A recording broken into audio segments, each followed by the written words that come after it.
ഒളിചന്ദ്രപ്പൂ പോലെ വന്നതല്ലേ, ഒരുവൻ്റെ ദൂതർ പിറന്നതല്ലേ.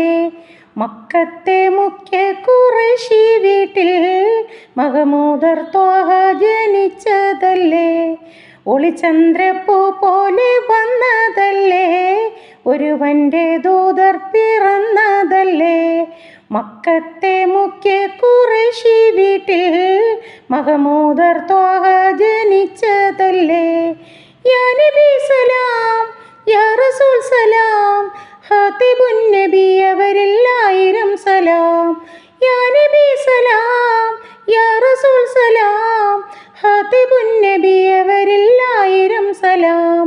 ഒളിചന്ദ്രപ്പൂ പോലെ വന്നതല്ലേ, ഒരുവൻ്റെ ദൂതർ പിറന്നതല്ലേ.